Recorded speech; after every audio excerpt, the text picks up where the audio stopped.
Hello, my name is Paul and welcome to English Talk. All of my lessons are short, simple and easy to follow. There are no graphics or images. I recommend you practice speaking the sentences and phrases aloud and often. Learn and memorize them. Later, try speaking the whole narrative without reading any of the text. In today's lesson, I'm going to talk about William Shakespeare. Okay, good luck and let's get started. William Shakespeare is a famous playwright from England who lived more than 400 years ago. He was often fondly referred to as the Swan of Avon, or quite simply, the Bard. He was born on the 23rd day of April 1564 in the small English market town of Stratford-upon-Avon.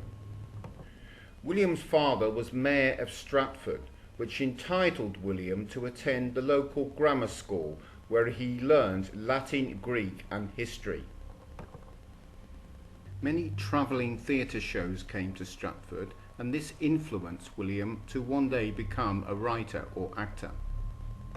William was lucky enough to go to the Midsummer Pageant of 1575, hosted at nearby Kenilworth Castle for Queen Elizabeth I by Lord Leicester.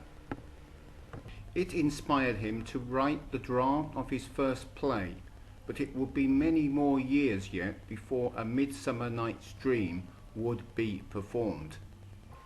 William married a local village girl, Anne Hathaway, in 1582, when he was only 18 years old. She was 26.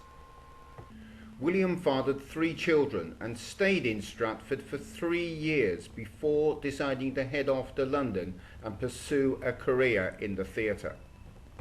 William may have travelled in Italy for 3 years to get inspiration for plays before returning to England in 1588. It would be a few years more yet before William became successful and established as a playwright. William continued writing, and finally in the 1590s, plays such as Hamlet and Macbeth would make his fame and fortune. In 1595 he joined the Lord Chamberlain's men and he helped to buy the Globe Theatre in London where his plays could be performed. This was the time when he also wrote great plays such as Romeo and Juliet and Merchant of Venice. Falstaff is perhaps the most famous character in all the Shakespeare plays. He was often acted by his great friend and fellow Stratfordian Richard Burbage.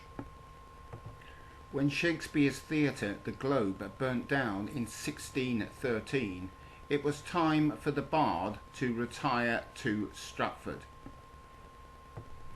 William Shakespeare actually died on the eve of his 52nd birthday in 1616 and is buried at the Holy Trinity Church in Stratford. He wrote more than 40 plays, most of which are considered masterpieces of English literature. Okay, that's the end of our narrative for this lesson. I hope you have found it useful and informative. See you again soon for another lesson with English Talk.